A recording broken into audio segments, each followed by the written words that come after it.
¿Qué tal, chicos? Como seguimos sin vernos, les voy a explicar brevemente cuál fue el contexto político y social en el que Belgrano decide crear la bandera en 1812, en febrero de 1812. El 20 de junio es el Día de la Bandera, pero en realidad se conmemora el Día de la Bandera el día que Belgrano pasó a la inmortalidad. ¿En qué contexto crea Belgrano la bandera nacional? Belgrano en 1810 había sido designado para comandar el ejército que tiene que ir al Paraguay. Otro ejército, como yo les había dicho, había ido al Alto Perú, dirigidos por Castelli y por Pueyrredón, y Belgrano es enviado a Paraguay para incorporar a Paraguay, que acepte el mando de Buenos Aires. En 1811, Belgrano en la batalla de Tacuarí pierde el Paraguay y tiene que retroceder hacia Buenos Aires. Ahora, la parte positiva que ocurrió ahí, gracias a las negociaciones de Belgrano, es que Paraguay no queda en manos de los realistas. Si bien siguen sin aceptar el poder de Buenos Aires, Paraguay decide ser independiente y forman una junta de gobierno de criollos similar a la que había en Buenos Aires. Pero lo que Paraguay no quería era depender del poder de Buenos Aires. Pero bueno, entonces, Belgrano tiene que volver de Paraguay y cuando vuelve de Paraguay en 1812 es que funda las baterías en las orillas del río Paraná. Las baterías son conjuntos de cañones que tienen como objetivo proteger el asedio de los barcos españoles y son apostadas en las orillas del río. ¿Por qué pasaba esto? ¿Por qué los españoles entraban por el río? Porque se había producido el sitio de Montevideo. Entonces, es así, Belgrano vuelve con las tropas, se junta con Artigas, Belgrano nombra a Artigas su segundo en el mando, y se produce el sitio de Montevideo, el segundo sitio de Montevideo, porque Artigas, las tropas de Artigas, junto con Benavides y con Viera, que eran los subordinados de Artigas, es que empiezan a asolar a los españoles. ¿Por qué en Montevideo? Porque Montevideo había decidido permanecer leal al rey. El grupo dirigente que había en Montevideo quedan leales al rey de España. Entonces, Artigas con su ejército hacen el sitio de Montevideo. Pero la flota española era el fuerte del ejército español, estaba en Montevideo. Entonces, cuando Artigas hace el sitio por tierra, la flota española va a hacer un bloqueo naval sobre Buenos Aires. Entonces, por un lado, los españoles le hacen un bloqueo naval a Buenos Aires y no dejan que nadie ni entra ni salga de Buenos Aires, y Artigas y las tropas criollas le hacen un sitio terrestre. Entonces, ¿qué hacían los españoles? Para conseguir víveres, entraban por el río y saqueaban a los pueblos y todo lo que encontraban en el camino. Por eso es que Belgrano le ordenan custodiar las márgenes del río para evitar estas incursiones, y a su vez Artigas y el resto del ejército está sosteniendo el sitio de Montevideo. El problema para Buenos Aires y para los criollos era que sostener el sitio de Montevideo y evitar una invasión por el río hacia Buenos Aires hacía que se desvíen muchas tropas que en realidad eran necesarias en el ejército del norte, porque en el norte era donde estaba realmente la riqueza del virreinato, que eran las minas de plata de Potosí. Entonces, si ven en el mapa que aparece, la verdadera riqueza y el financiamiento de la guerra estaba en el norte, pero el bloqueo naval y las fuerzas navales que asediaban a Buenos Aires impedían que se mande más fuerzas hacia el norte. Entonces se empieza a preparar en Buenos Aires una armada, una flota para enfrentarse a los españoles, y Belgrano es enviado en 1812, es enviado a comandar el ejército del norte. ¿Qué pasó? Mientras tanto, está Artigas ahora con Rondó, porque Belgrano se va defendiendo la banda oriental, y llega el virrey Elío, que es enviado desde España, como Buenos Aires no lo recibe y no lo reconoce como virrey, Elío se queda en Montevideo con la protección de la Armada Española. Y empiezan las negociaciones entre Elío, que es el virrey español, y el triunvirato, que ahora es el ejecutivo en Buenos Aires, el poder central, que es el que controla la guerra. Empiezan negociaciones secretas para terminar con el sitio de Montevideo, es decir, el bloqueo por tierra y el bloqueo por mar de los españoles. ¿A quién le interesa que terminen estos dos bloqueos, estos dos sitios? A los ingleses, que también están acá metidos en el medio.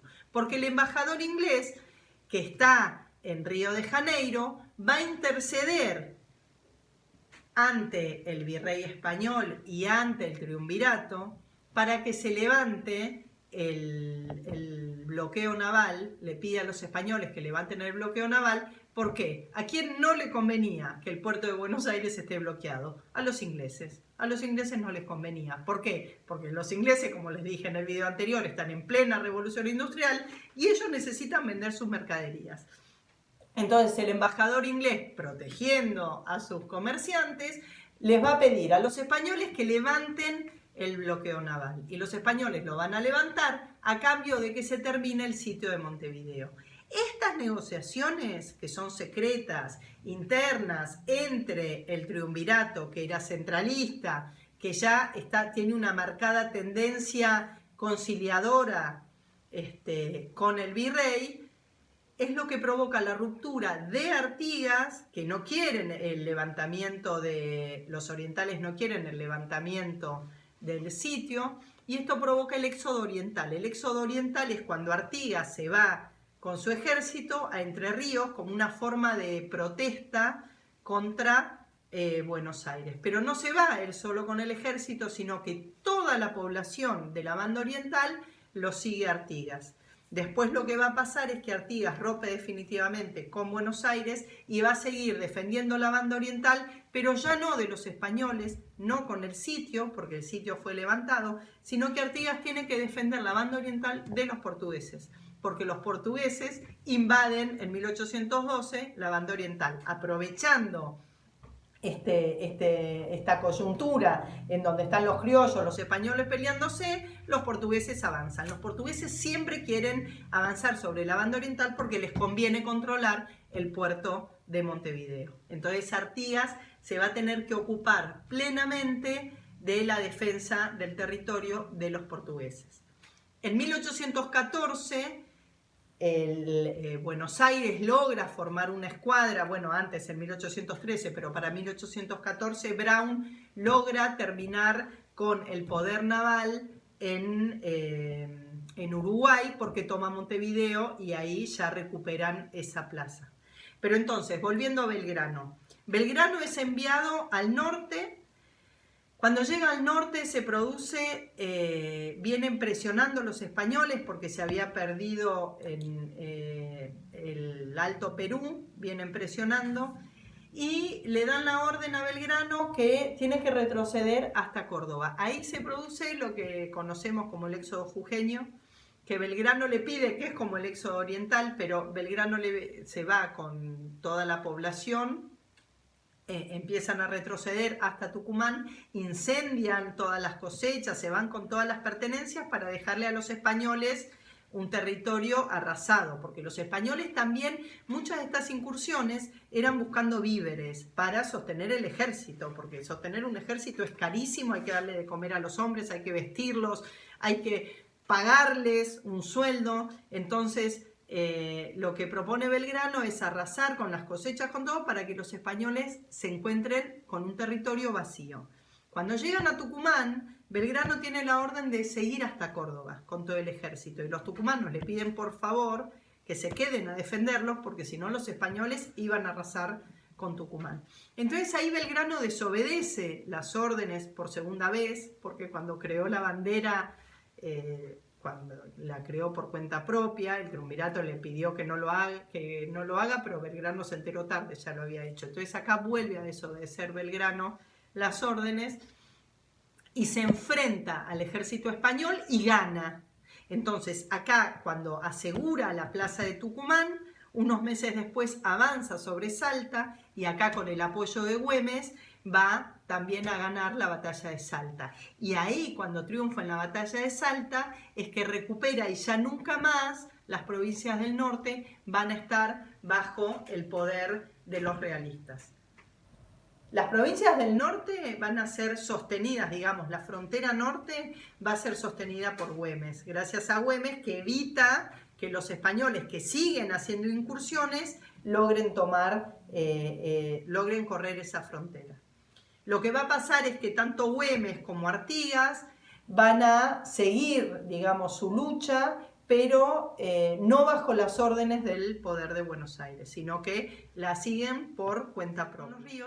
Y que cuando Belgrano es enviado al norte, le deja el mando a San Martín. Y ahí San Martín, con los granaderos a caballo, va a proteger esa zona y por eso en 1813 se produce el combate de San Lorenzo.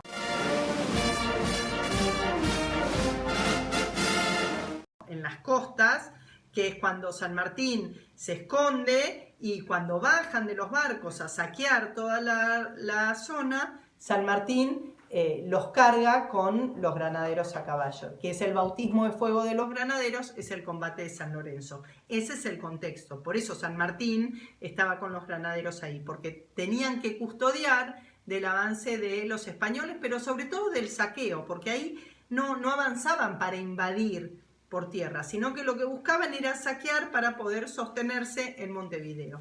Ahora, en Montevideo los españoles también recibían víveres y todo de España, porque por eso era tan importante el puerto de Montevideo.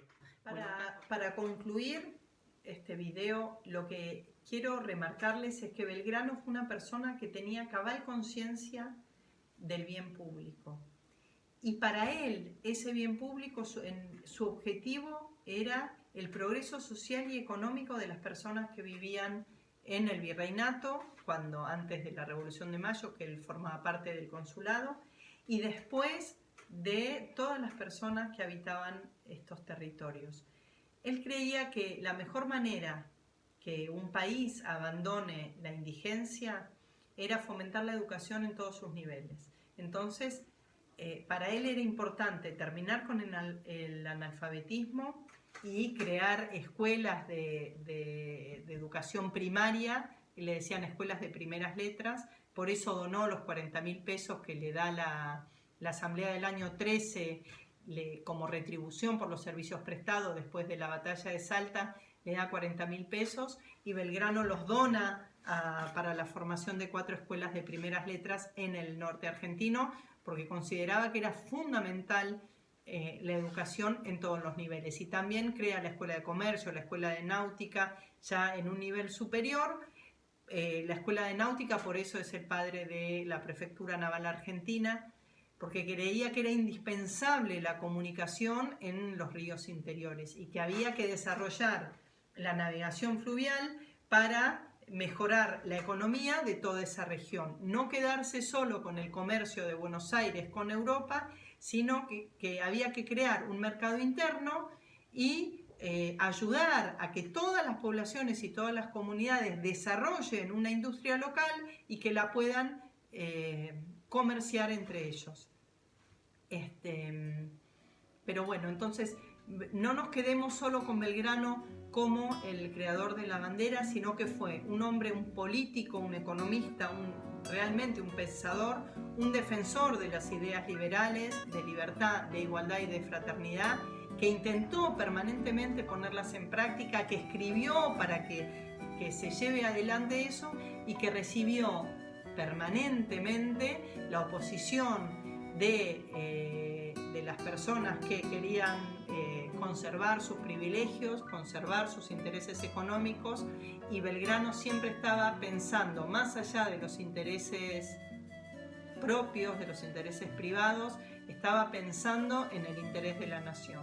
Y eso es algo que tenemos que rescatar sin duda de la figura de Belgrano, que lo tenemos que honrar porque nos hace mucha falta a los argentinos personas como Belgrano, políticos como Belgrano, militares como Belgrano, economistas.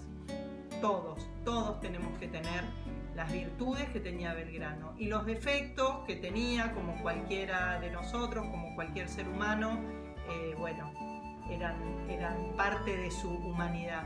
Pero realmente fue un hombre que pensó en el bien común, que tenía un objetivo claro y ese objetivo iba más allá de sí mismo. Era el bien común, la mejora para toda la sociedad. Esto les quería decir y bueno, ojalá nos podamos ver pronto y que se sigan cuidando. Un beso enorme.